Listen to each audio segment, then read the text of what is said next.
Good morning everyone. तो class 12 का second chapter solution.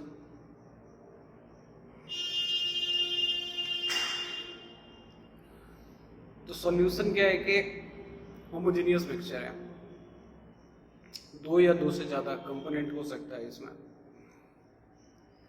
Homogeneous का मतलब क्या कि जो कंपोजिशन है वही कंपोजिशन हर जगह है। अब कंपोजिशन सेम है तो प्रॉपर्टी भी सेम आएगा। क्या है कि अगर कंपोजिशन सेम है तो प्रॉपर्टी भी सेम आएगा पूरे मिक्सचर में।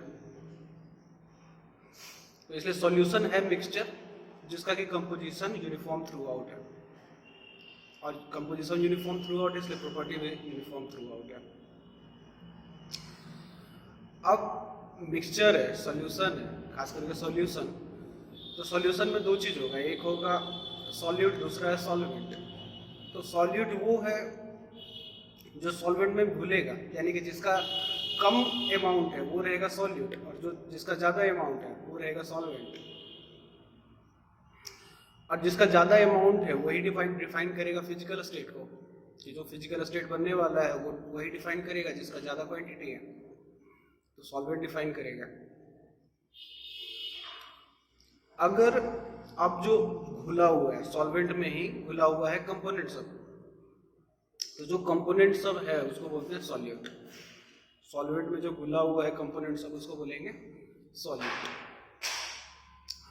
और हमको जो मतलब हम लोग को जो पढ़ना है इसमें, आप सब लोग को जो पढ़ना है, तो ये पढ़ना है बाइनरी सॉल्यूशन, यानी कि दो कंपोनेंट। बाइनरी का मतलब दो, तो दो कंपोनेंट, सिर्फ दो कंपोनेंट का हम लोग को पढ़ना रहेगा कि एक सॉल्यूट एक सॉल्वेंट। और कंपोनेंट कुछ भी हो सकता है, सॉल्यूट में आप कुछ भी डालो, सॉलिड भी डाल सकते हो, लिक्विड भी डाल सकते हो, गैस भी डाल सकते हो। सॉल्वेंट में भी कुछ भी हो सकता है, सॉलिड भी हो सकता है, लिक्विड भी हो सकता है, गैस हो सकता है, कुछ भी हो सकता है। तो ये चीज़ है कि यूनिफॉर्म का मतलब क्या है कि चेंज इन पोजीशन से आपको कंपोजिशन में चेंज नहीं आएगा।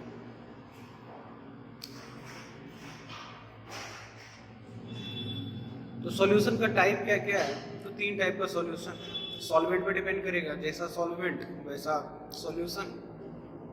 तो ऐसा नहीं कि लिक्विड का सॉल्यूशन बस बनता है, गैस का भी सॉल्यूशन बन सकता है, सॉलिड का भी सॉल्यूशन बन सकता है, लिक्विड का तो सॉल्यूशन आपको पता ही है क्या लिक्विड का सॉल्यूशन होता है। तो सॉल्यूशन ऐसा नहीं है कि सिर्फ लिक्विड का होगा, सॉल्यूशन किसी का भी हो सकता है।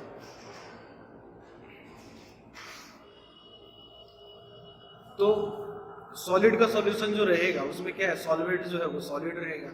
लिक्विड का अगर सॉल्यूशन है तो उसमें सॉल्वेंट जो है वो लिक्विड रहेगा। और गैस का जो सॉल्वेंट है उसमें जो सॉल्वेंट मतलब गैस का जो सॉल्यूशन है उसमें जो सॉल्वेंट है वो गैस का रहेगा। और ये इसका एग्जाम्पल सब दिया हुआ है।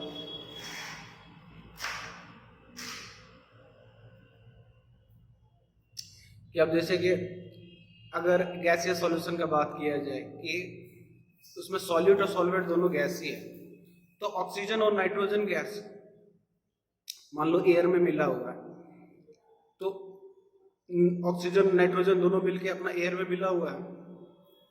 लिक्विड का बात किया जाए तो जैसे क्लोरोफॉर्म है, नाइट्रोजन गैस में मिला हुआ है, तो क्लोरोफॉर्म लिक्विड है, और गैस नाइट्रोजन मतलब गैस नाइट्रोजन जो है वो गैस है। सॉलिड का बात किया है तो जैसे कपूर है, तो कपूर नाइट्रोजन में घुल जाता है। लिक्विड सॉल्यूशन का बात किया जाए तो गैस लिक्विड में से डिसॉल्व हो रहा है, तो ऑक्सीजन डिसॉल्व हो रहा है वाटर में। लिक्विड का बात किया जाए तो एथेनॉल का मतलब अल्कोहल से।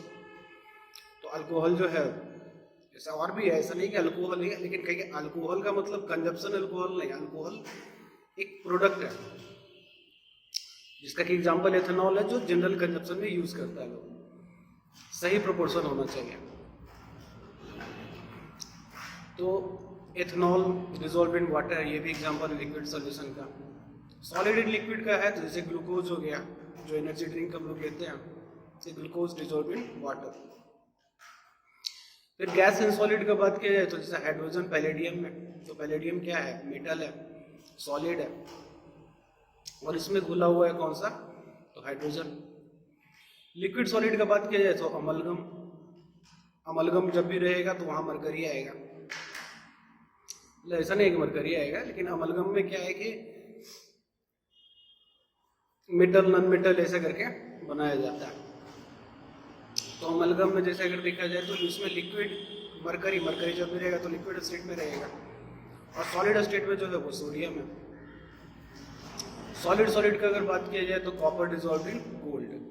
तो हम लोग जो भी अभी कॉपर ये सब जो भी ऑर्नामेंट्स खरीदते हैं तो उसमें कॉपर मिलाया जाता है, कितना परसेंट कौन मिला रहा है ये डिपेंड करता है।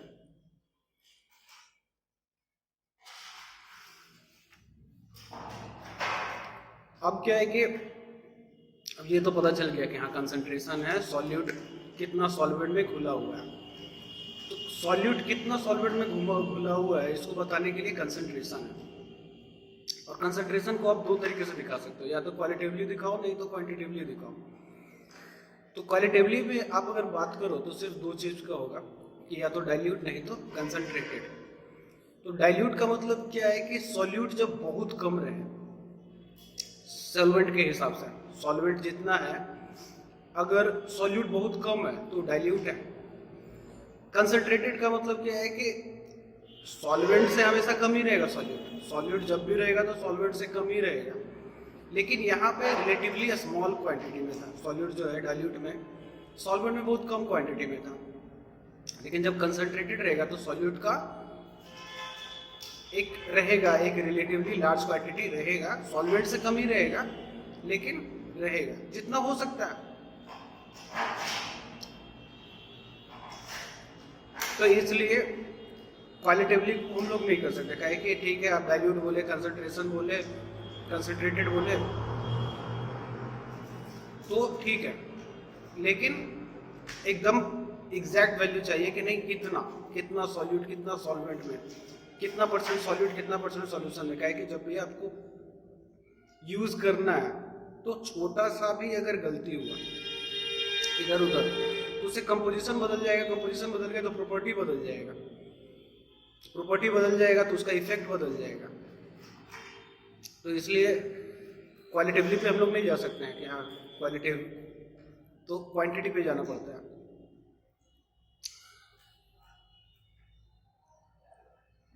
तो क्वांटिटेटिवली जो है वो ढेर सारा तरीका है बताने का कंसंट्रेशन को, कि जैसे मास परसेंटेज तो 1 से 6 तक अभी जितना भी रहेगा सारा में सॉल्यूट बाई सॉल्यूशन है। जैसे मास परसेंटेज हो गया तो mass of the solute divided by total mass of the solution, काहे कि मास का परसेंटेज है तो ऊपर में भी मास नीचे में भी मास। वॉल्यूम का भी बात किया जाए तो ऊपर में भी ऊपर वॉल्यूम नीचे वॉल्यूम। अब यहाँ पे आप कंपोनेंट दिया हुआ है तो आप सॉल्यूट सॉल्वेंट में से दोनों में से किसी को भी ले सकते हो। जनरली सॉल्यूट ही रहता है, कहीं कंसंट्रेशन बताना है तो आपको सॉल्यूट में ही बताओगे। मास बाय वॉल्यूम परसेंट में तो मास आप रखो ऊपर में, न्यूमरेटर में मास, डिनोमिनेटर में सॉल्यूशन। और मास बाय वॉल्यूम बोल रहा है तो मास बाय वॉल्यूम ही होगा, ऊपर में सॉल्यूट का मास, नीचे में वॉल्यूम सॉल्यूशन का। मास को जो हम लोग लेते हैं तो हमेशा केजी में लेना है, और वॉल्यूम जब भी लेंगे तो मीटर क्यूब में, ताकि ऐसा यूनिट रखना है। मीटर क्यूब और लीटर का आपको कन्वर्जन पता होना चाहिए कि वॉल्यूम क्या है, मीटर क्यूब में भी नापते हैं और लीटर में भी। तो कन्वर्जन का क्या है कि 1 metre cube is equal to 1000 litre, इसलिए क्योंकि डेंसिटी ऑफ वाटर क्या है 1000 किलोग्राम पर मीटर क्यूब, और वाटर क्या है यूनिवर्सल सॉलिड है, यूनिवर्सल सॉल्वेंट है। हर जगह इसी को यूज किया जाता है जनरली, हर जगह आप कहाँ से उतना सॉल्वेंट है तो यूनिवर्सल सॉल्वेंट तो वाटर ही है। तो इसलिए जितना भी कैलकुलेशन हम लोग करते हैं जनरली तो वहाँ हर जगह वॉल्यूम को इसी में लिखा जाता है कि 1 metre cube is equal to 1000 litre. अब जैसे कि अगर सी वाटर का बात किया जाए तो उसका 1050 या 1080 भी होता है, लेकिन जनरली हम लोग लेते हैं हमेशा 1 metre cube is equal to 1000 litre. अब है पार्ट्स पर मिलियन, कंसंट्रेशन बताने का ये भी तरीका है कि पार्ट्स पर मिलियन। तो ऊपर में आप सॉल्यूट का बताओ कि कितना पार्ट्स है, और नीचे में सॉल्यूशन का मिलियंस में होगा, क्योंकि सॉल्यूशन का पार्ट्स जो मिलियंस में, तो पर मिलियन है ना, तो पर मिलियन में देखना है कि पर मिलियन में सॉल्यूट कितना,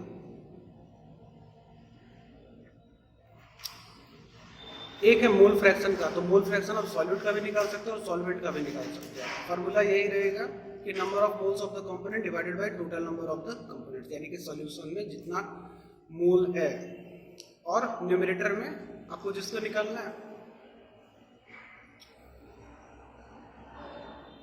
फिर है मोलैरिटी। तो मोलैरिटी क्या है? Moles of the solute divided by volume of the solution in litre. ये है मोलैरिटी कि आप मोल्स बताओ सॉल्यूट का divided by volume of the solution in litre. और लास्ट में मोलैलिटी, तो यहाँ भी आएगा moles of the solute divided by mass of the solvent, यानी कि अभी तक हम लोग जो देख रहे थे डिनोमिनेटर में हमेशा सॉल्यूशन था, लेकिन मोलैलिटी इकलौता है जिसमें कि मास ऑफ द सॉल्वेंट नीचे में लिखा हुआ, ऊपर में मोल्स ऑफ द सॉल्यूट, नीचे में mass of the solvent. Molality different है, बाकी सबसे डिफरेंट है। तो मोल्स आप लिखोगे नंबर ऑफ मोल्स, नीचे सॉल्वेंट कितना केजी में। तो ये सब जो कंसंट्रेशन है जो आप बताए यहाँ, ये कंसंट्रेशन है, तो ये कंसंट्रेशन भी डिपेंड करता है टाइम, टेम्परेचर पे, प्रेशर पे। तो टेम्परेचर और प्रेशर पे जो भी डिपेंड करेगा, क्या कि मास जो है वो इंडिपेंडेंट ऑफ टेम्परेचर है, इंडिपेंडेंट ऑफ प्रेशर है और इंडिपेंडेंट ऑफ पोजीशन है, मास नहीं बदलेगा। तो अगर मास नहीं बदलेगा तो जो मास से रिलेटेड है वो भी नहीं बदलेगा। इसी कारण से मास परसेंट, पार्ट्स पर मोल, पार्ट्स पर मिलियन, मोल फ्रैक्शन, मोलैलिटी, ये सब इंडिपेंडेंट ऑफ टेम्परेचर है, जबकि मोलैलिटी फंक्शन ऑफ टेम्परेचर है। क्यों? क्योंकि मोलैरिटी में मास आएगा, मोलैरिटी में वॉल्यूम आएगा। तो वॉल्यूम अगर कहेंगे, वॉल्यूम तो डिपेंड करता है, वॉल्यूम तो टाइम, टेम्परेचर, प्रेशर पे डिपेंड करेगा। तो इसलिए जो चीज डिपेंड करेगा जैसे वॉल्यूम पे, तो वो चेंज हो जाएगा, लेकिन जो डिपेंड कर रहा है मास पे, जैसे मास भी नहीं चेंज होना है और मोल्स भी नहीं चेंज होना है, क्योंकि मोल्स भी तो क्या है, वही चीज है ना। फिर है मोल फ्रैक्शन में एक चीज हमेशा याद रखिए कि individual component divided by all component है। तो आप सब अगर मोल फ्रैक्शन को जोड़िएगा तो वैल्यू आने वाला है 1, यानी mole fraction of 1 plus mole fraction of 2 plus so on जितना भी कंपोनेंट था उस सब का अगर मोल फ्रैक्शन को आप जोड़िएगा तो वैल्यू आएगा 1। अब है सॉल्युबिलिटी।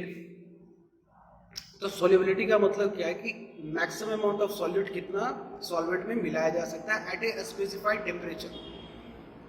टेम्परेचर और प्रेशर स्पेसिफाइड होना चाहिए और उस टेम्परेचर पे आप कितना सॉल्यूट मिला सकते हो सॉल्वेंट में,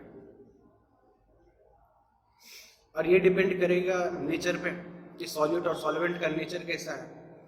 और नेचर का मतलब क्या है कि दोनों के बीच में बॉन्ड कैसा है, बॉन्ड क्या कोवेलेंट है, कि कोवेलेंट का मतलब शेयरिंग वाला बॉन्ड, आयनिक बॉन्ड का मतलब दे दिया और देने के बदले वही चीज है कि पॉजिटिव और नेगेटिव के बीच का जो अट्रैक्शन रहता है तो आयनिक बॉन्ड होगा।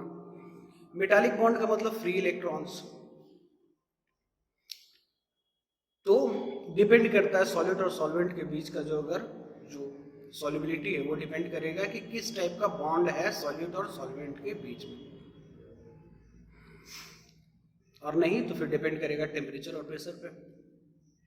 मतलब हमेशा बॉन्ड जब भी रहेगा तो सब डिपेंड करेगा टेम्परेचर और प्रेशर पे।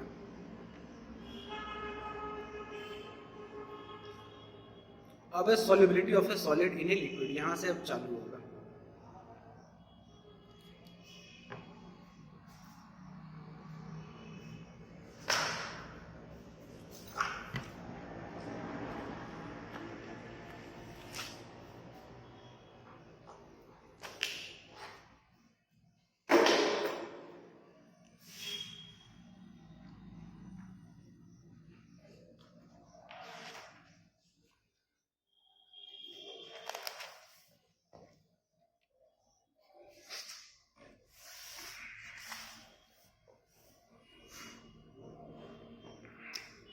तो अब सॉल्युबिलिटी जो है, तो सॉल्युबिलिटी हम लोग 3 लॉ से देखेंगे। एक प्रिंसिपल तो है ले चेटलियर का।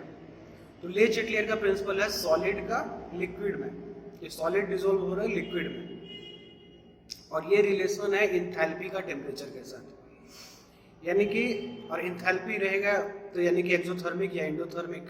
अगर हीट इवॉल्व हो रहा है, निकल रहा है हीट, तो एक्सोथर्मिक है। अगर हीट आपको इनपुट करना पड़ रहा है तो एंडोथर्मिक है। तो अगर एक्सोथर्मिक रिएक्शन रहा यानी कि हीट इवॉल्व हो रहा है और आप टेम्परेचर और इंक्रीज करो तो सॉल्युबिलिटी डिक्रीज करेगा।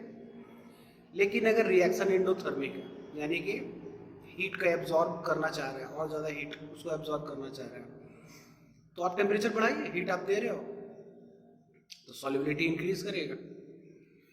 फिर है हेनरी का लॉ, ले चेटलियर, हर जगह यही चीज़ है, सॉल्युबिलिटी का डिपेंडेंस टेम्परेचर के साथ, यानी कि सॉल्युबिलिटी का डिपेंडेंस इंथैल्पी और टेम्परेचर के साथ। ये किस टाइप का रिएक्शन है, एक्सोथर्मिक है कि एंडोथर्मिक है। फिर हेनरी का लॉ, तो हेनरी का लॉ क्या है, गैस का लिक्विड में, यानी गैस सॉल्यूट है और लिक्विड सॉल्वेंट है तो उसमें आप सॉल्युबिलिटी देखना चाह रहे हो कि क्या इफेक्ट आएगा। तो यहाँ पे आएगा प्रेशर, और प्रेशर ही डिफाइन करेगा कि कितना सॉल्युबिलिटी है। और यहाँ पे ले चेटलियर प्रिंसिपल भी आएगा, यानी गैस लिक्विड में जब डिसॉल्व कर रहा है तो यहाँ पे ले चेटलियर भी है और हेनरी भी है।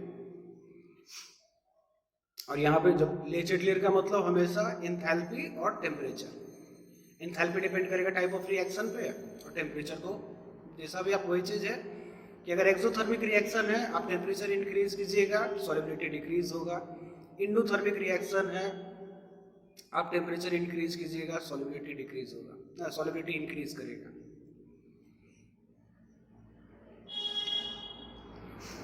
और लास्ट है vapour pressure of liquid liquid solution.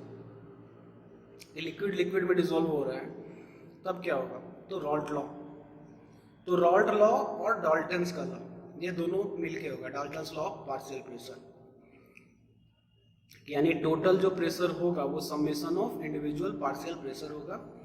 और जो इंडिविजुअल पार्शियल प्रेशर है वो डिपेंड करेगा मोल फ्रैक्शन पे कि कितना मोल्स है उसमें, उस सॉल्यूट का कितना मोल्स है। तो अब डिटेल्स एक बार देखते हैं कि solubility of solid in a liquid. अब सॉलिड को डिसॉल्व कर रहे हैं लिक्विड में, तो सॉलिड का मतलब क्या है कि सॉलिड का मतलब कि शेप भी फिक्स्ड है, साइज भी फिक्स्ड है और वॉल्यूम भी फिक्स्ड है। तो हर एक सॉलिड जो है वो लिक्विड में डिसॉल्व नहीं करेगा, कि वही चीज है कि टाइप ऑफ बॉन्ड पे डिपेंड कर रहा है कि बॉन्ड कैसा है एक दूसरे के बीच में, सॉलिड और सॉल्वेंट के बीच के बॉन्ड कैसा है। तो बॉन्ड सेम टाइप का होना चाहिए। जैसे पोलर अगर सॉलिड है, अब पोलर सॉल्वेंट है तो डिसॉल्व करेगा, नॉन पोलर सॉल्वेंट है, नॉन पोलर सॉल्यूट है तो डिसॉल्व करेगा। मैच नहीं हो सकता है, कभी भी मैच नहीं होगा, कि सब कोई भी आइडेंटिकल है ही नहीं, कोई आइडेंटिकल नहीं है। लेकिन परसेंटेज मैच करना कि कितना परसेंट मैच कर रहा है, तो जितना परसेंट मैच करेगा उतना ज्यादा सॉल्युबिलिटी होगा। तो यही ऑब्जर्व किया गया कि पोलर हमेशा पोलर में ही डिसॉल्व करता है और नॉन पोलर में डिसॉल्व करेगा। क्यों?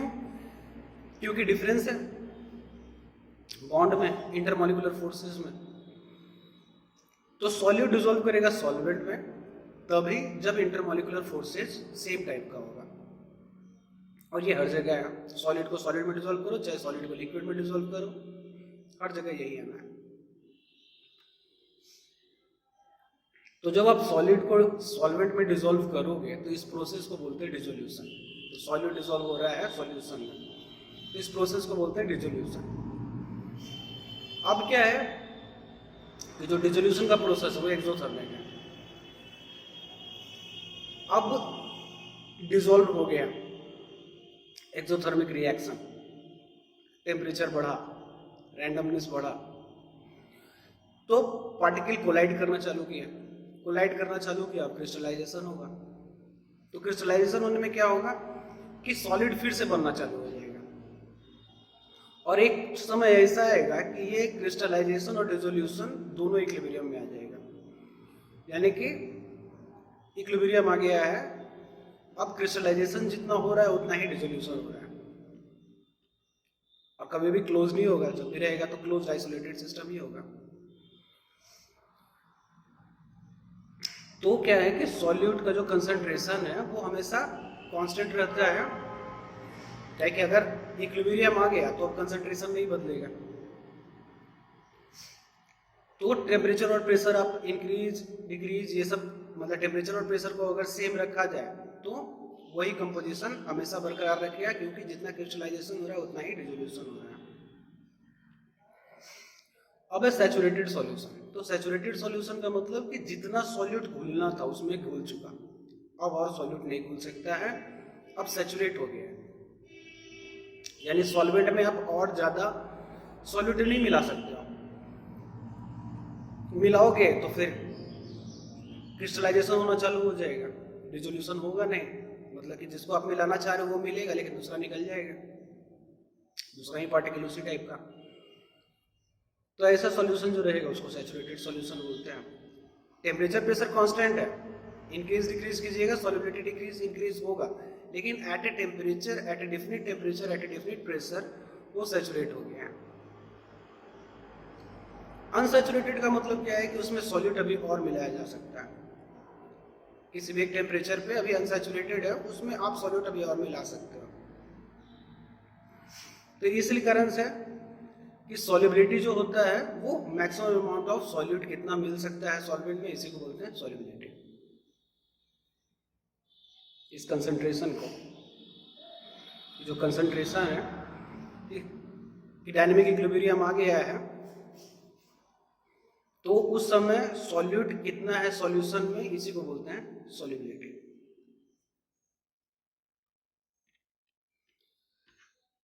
तो अभी तक हम लोग ये चीज देख लिए कि सॉल्युबिलिटी जो है वो डिपेंड करता है नेचर ऑफ सब्सटेंसेस में, नेचर ऑफ सॉल्यूट और सॉल्वेंट पे। इसके अलावा टेम्परेचर और प्रेशर का भी महत्व है, काइकली-चेटली प्रिंसिपल है। तो टेम्परेचर और प्रेशर का भी महत्व है कि एक्सोथर्मिक रिएक्शन रहेगा, आप टेम्परेचर इंक्रीज कीजिएगा सॉल्युबिलिटी डिक्रीज करेगा। इंडोथर्मिक रिएक्शन है, आप टेम्परेचर इंक्रीज कीजिएगा सॉल्युबिलिटी इंक्रीज होगा। तो ले-चेटली प्रिंसिपल यही है, एक्सोथर्मिक रिएक्शन है, हीट लिबरेट हो रहा है। अब हीट लिबरेट हो रहा है, आप और हीट बढ़ाओगे तो डिसोल्यूशन तो नहीं होगा ना, सॉल्युबिलिटी डिक्रीज करेगा। वही इंडोथर्मिक रिएक्शन है कि उसको हीट का जरूरत है, आप टेम्परेचर दीजिए डिसॉल्व होगा। अब है इफेक्ट ऑफ प्रेशर कि सॉलिड जो लिक्विड में डिसॉल्व हो रहा है तो उस पर प्रेशर का कितना इफेक्ट है। तो प्रेशर का कोई इफेक्ट नहीं है, क्योंकि सॉलिड है ना, वो रिजिड है। रिजिड कोई होता नहीं है, परफेक्टली रिजिड कुछ पॉसिबल नहीं है, बल्क मॉडुलस इन्फिनिटी नहीं हो सकता है, कंप्रेसिबल तो है ही, कितना कंप्रेसिबल ये बात है। तो प्रेशर का सॉलिड अगर है तो उस पर प्रेशर का इफेक्ट नहीं है। लिक्विड सॉलिड, लिक्विड या गैस रहे तो, मतलब गैस अगर है लिक्विड भी नहीं, गैस अगर है तो उसको कंप्रेस किया जा सकता है, लेकिन अगर सॉलिड और लिक्विड रहे तो उसको कंप्रेस नहीं कर सकते हैं।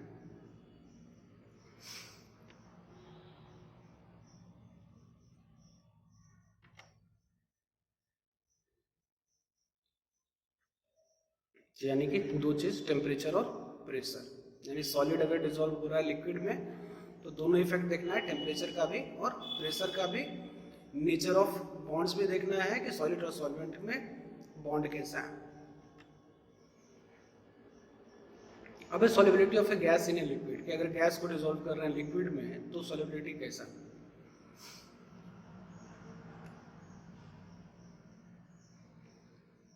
तो गैस को जब आप डिसॉल्व कीजिएगा लिक्विड में तो गैस भी वही चीज है कि फिर से डिपेंड करेगा कि टेम्परेचर कितना, प्रेशर कितना।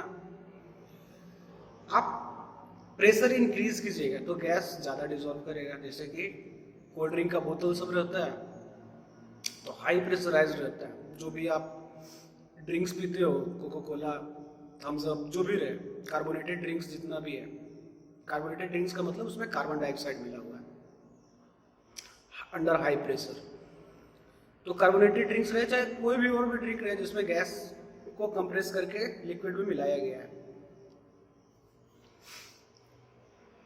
तो इस जगह पे क्या है, सॉल्युबिलिटी इंक्रीज करता है। प्रेशर इंक्रीज कीजिए सॉल्युबिलिटी इंक्रीज करेगा। तो हेनरी का लॉ यही है कि अगर टेम्परेचर कांस्टेंट है तो जो सॉल्युबिलिटी ऑफ ए गैस है वो डायरेक्टली प्रोपोर्शनल है पार्शियल प्रेशर के।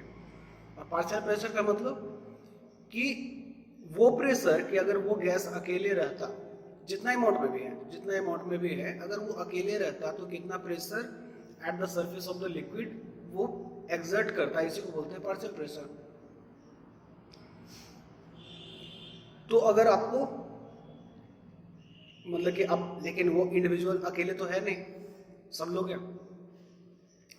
तो सब लोग हैं तो फिर उसका कितना, तो पार्शियल प्रेशर कि भाई आपका जो है पार्शियल प्रेशर वो होगा, कि मिक्सचर है ना, सॉल्यूशन है मिक्सचर, तो डिपेंड करता है कि उस गैस का कितना पार्शियल प्रेशर है। तो यही चीज है कि जो प्रेशर है कि जो मिक्सचर में जो गैस अपना प्रेशर एब्जर्ट कर रहा है वो डिपेंड करेगा उसके मोल फ्रैक्शन पे, क्योंकि कितना मोल फ्रैक्शन में है।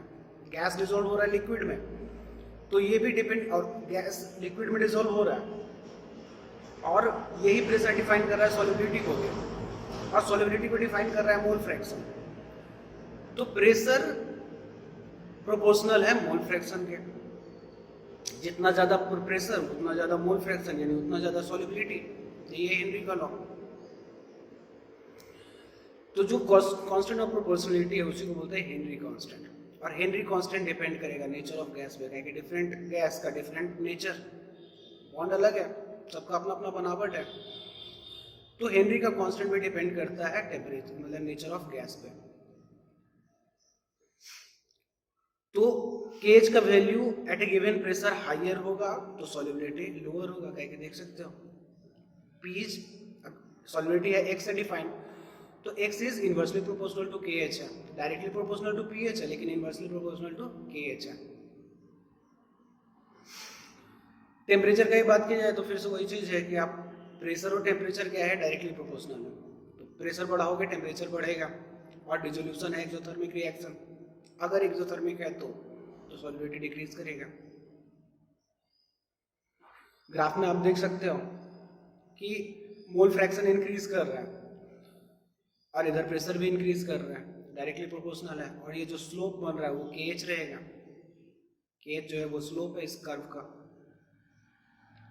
dy/dx। तो इसी कारण से जब कोई माउंटेन पे चढ़ता है तो माउंटेन पे चढ़ेगा तो जैसे जैसे ऊपर चढ़ते जाएगा तो प्रेशर कम होते जाएगा, तो प्रेशर कम होते जाएगा तो सॉल्युबिलिटी डिक्रीज करते जाएगा, सॉल्युबिलिटी डिक्रीज करेगा तो जो ऑक्सीजन, मान लो ऑक्सीजन है तो ऑक्सीजन का भी अपना अपना पार्शियल प्रेशर है।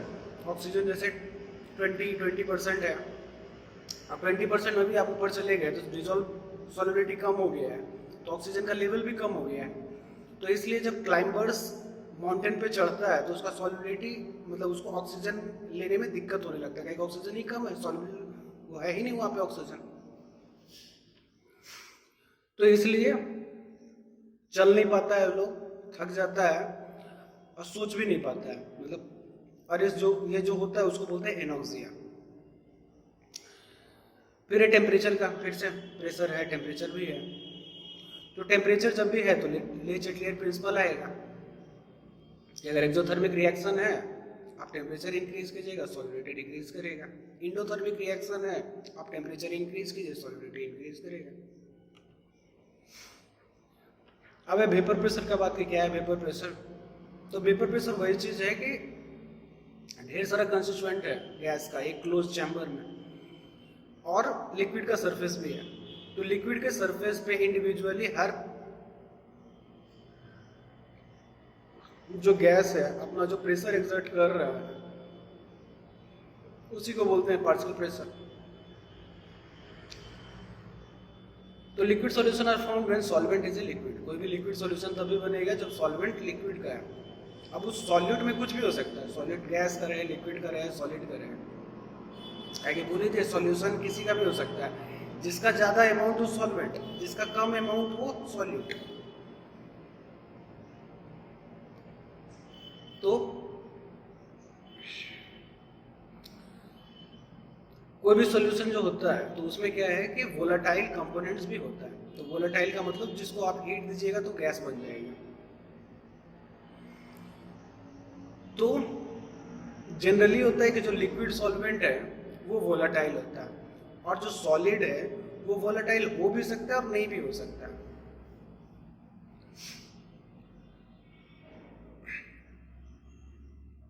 ठीक है, तो हम लोग को पढ़ना तो सिर्फ बाइनरी ही है।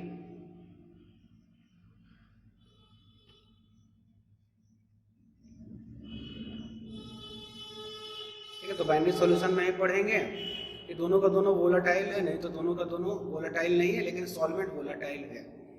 तो सॉल्वेंट वोलाटाइल होगा, वोलाटाइल जो भी रहेगा, यानी गैस है तो पार्शियल प्रेशर आएगा, सॉलिड है तो थोड़ी पार्शियल प्रेशर एक्सर्ट करेगा, सॉलिड है तो कुछ नहीं करेगा।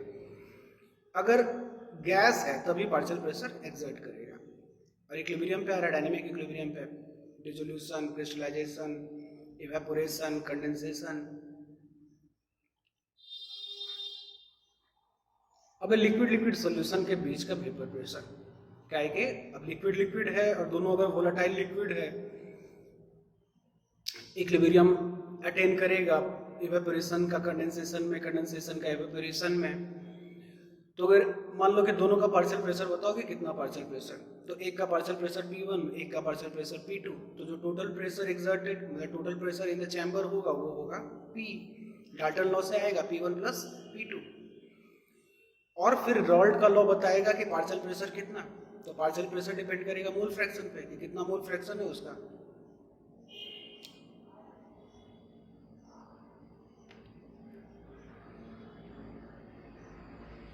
ठीक है, तो इसको फिर से भी देखेंगे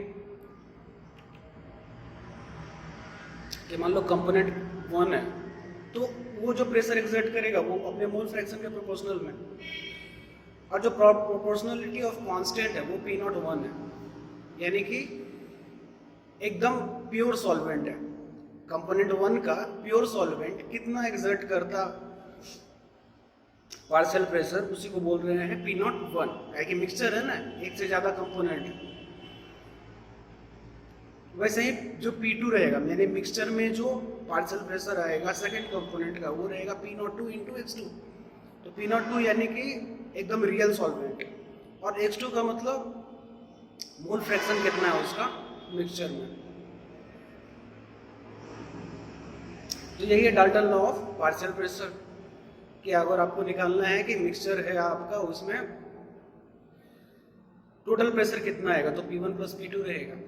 P1 है X1 इंटू P टोटल, कि अब क्या है, इसी को आप करते जाओ, ये तो लास्ट का है, तो इसी को आप करते जाओ यहाँ पर से P total is equal to P1 plus P2, और P1 जो है वो P01 इंटू X1 है, और P2 है P02 इंटू X2। फिर जो X1 है, क्योंकि X1 plus X2 is equal to 1 होगा, मोल फ्रैक्शन है ना, तो इंडिविजुअल मोल फ्रैक्शन को आप जोड़िएगा तो वैल्यू 1 आता है। कंपोनेंट जितना सारा कंपोनेंट, उन सारे कंपोनेंट का मोल फ्रैक्शन अगर आप जोड़े तो वैल्यू आने वाला है 1। तो इसलिए X1 को लिख सकते हैं 1 माइनस X2, यानी P total is equal to P01 plus P02 minus P01 into X2। अब ये इक्वेशन ऑफ स्ट्रेट लाइन बन जाता है, y is equal to mx plus c. Equate करके देखिए तो ये आने वाला है आपका स्लोप, जो स्लोप है वो है P02 माइनस P01, यानी 2 जो है उसका जो पार्शियल प्रेशर ज़्यादा है या कम है, जो भी रहे डिपेंड करेगा, जिस टाइप का भी रहेगा उस टाइप का स्लोप बनेगा, पॉजिटिव स्लोप या नेगेटिव स्लोप। तो अगर स्लोप पॉजिटिव है यानी P02 ज़्यादा है और P01 कम है। P02 ज़्यादा होने का मतलब क्या हुआ कि वोलाटाइल लिक्विड है वो, ठीक है, जिसका भी पार्शियल प्रेशर ज़्यादा है यानी कि ज़्यादा वोलाटाइल है, सेकंड वाले से मतलब फर्स्ट वाले से ज़्यादा वोलाटाइल है 2। स्लोप अगर निकालने का रहे तो आपको वैल्यू सब दिया ही रहेगा, इक्वेशन लिख के स्लोप निकाल लीजिए, ठीक है।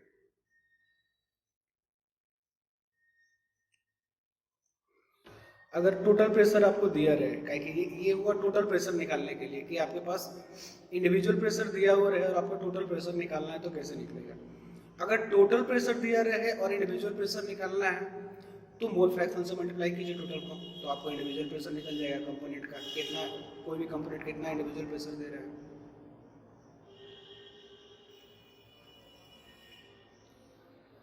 तो यही है कि रॉल्ट लॉ जो है वो special case of Henry law है। तो हेनरी लॉ में जो प्रोपोर्शनलिटी ऑफ कांस्टेंट है वो हेनरी का कांस्टेंट है, जबकि रॉल्ट लॉ में जो प्रोपोर्शनलिटी ऑफ कांस्टेंट है वो partial pressure of the pure component of the solvent है। अब है vapour pressure of solution of solids in liquids, कि सॉलिड को डिसॉल्व किए हैं लिक्विड में। तो liquids at a given temperature vaporize under equilibrium condition. The pressure exerted by the vapors of the liquid over the liquid phase is known as vapor pressure. तो यही चीज है कि इक्विलिब्रियम में जब आ जाए और उस समय जो प्रेशर एक्सर्टेड होगा वही होगा vapour pressure. Condensation, evaporation, dissolution, crystallisation, equilibrium होने के बाद जो एक्सर्ट कर रहा है प्रेशर उसी को बोलते हैं वेपर प्रेशर। तो वेपर प्रेशर वही वोलेटाइल गैस ही करेगा, लिक्विड बेचारा क्या करेगा, सॉलिड क्या करेगा। तो यही है कि entire surface of the molecules उससे है। तो अगर नॉन वोलेटाइल है तो वो तो गैस बनेगा नहीं, अगर वोलेटाइल है तब वो गैस बनेगा और तभी वेपर प्रेशर एक्सर्ट करेगा।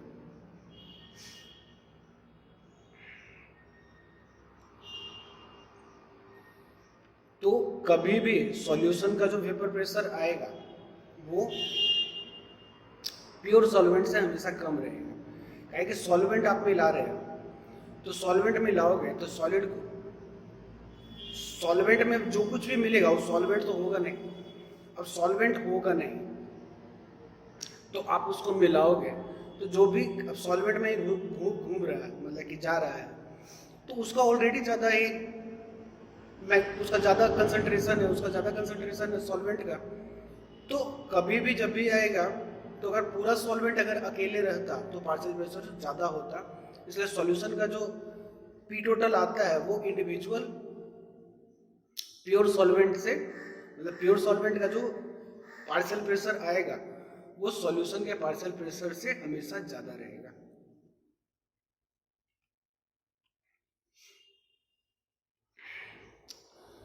तो यही चीज है कि in the solution the surface has both solid and solvent, thereby the fraction of the surface covered by the solvent molecules gate reduced. Consequently, the number of solvent molecules escaping the surface correspondingly reduced. The vapor pressure is also reduced. तो वही जो पिछला बात बोले वही चीज कि liquid के सरफेस पे तो दोनों है कि हाँ सॉल्वेंट भी है सॉलिड भी है, लेकिन क्या है कि फ्रैक्शन ऑफ द सरफेस जो है वो जब सॉलिड भी है और वो सरफेस पे है तो सॉल्वेंट का तो कम कर देगा ना, कि सॉल्वेंट अभी नहीं दिख रहा है, सॉलिड दिख रहा है। और फिर वो सॉलिड अगर वोलेटाइल है तो वोलेटाइल बन के गैस फॉर्म करेगा, और गैस फॉर्म करने के बाद फिर पार्शियल प्रेशर एक्सर्ट करेगा। तो जब पार्शियल प्रेशर एक्सर्ट करेगा तो जो प्योर सॉल्वेंट का पार्शियल प्रेशर आना चाहिए था वो आएगा नहीं, यानी प्योर सॉल्वेंट का जो पार्शियल प्रेशर है वो डिक्रीज रहेगा।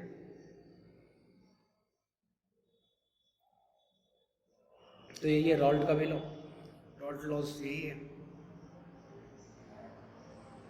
ठीक है, तो बाइनरी सॉल्यूशन कभी भी होगा तो दो कंपोनेंट, एक सॉल्यूट एक सॉल्वेंट। सॉल्वेंट हमेशा ज़्यादा कंसंट्रेशन में, सॉल्यूट कम कंसंट्रेशन में। सॉल्वेंट जनरली वोलेटाइल होता ही है और सॉल्यूट जो है वोलेटाइल हो भी सकता है नहीं भी हो सकता है। अब इसको आप देख लो तो मोल फ्रैक्शन कभी भी होगा तो 0 से 1 तक जाएगा। तो 0 से 1 तक में जा रहा है सॉल्वेंट। अब वेपर प्रेशर को देखा जाए तो यही जो बन रहा था हेनरी में वही बन रहा है रॉल्ट में भी, एकदम स्ट्रेट लाइन आ रहा है। तो यही है total pressure is equal to P1 plus P2, और जो P1 है वो P01 इंटू x1 है और P2 जो है वो P02 इंटू x2 है। तो P01 का मतलब प्योर सॉल्वेंट का जो पार्शियल प्रेशर है और P02 का मतलब प्योर सॉल्यूट का जो पार्शियल प्रेशर है। तो अगर मान लो 2 वोलेटाइल नहीं है, यानी जो सॉल्यूट है वो वोलेटाइल नहीं है, तो वोलेटाइल है नहीं तो गैस नहीं बनेगा, और गैस नहीं बनेगा तो पार्शियल प्रेशर भी नहीं एक्सर्ट करेगा, तो P02 हो जाएगा 0।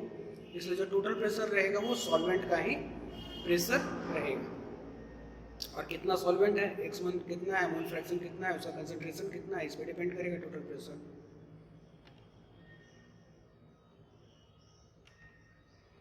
ठीक है, थैंक यू।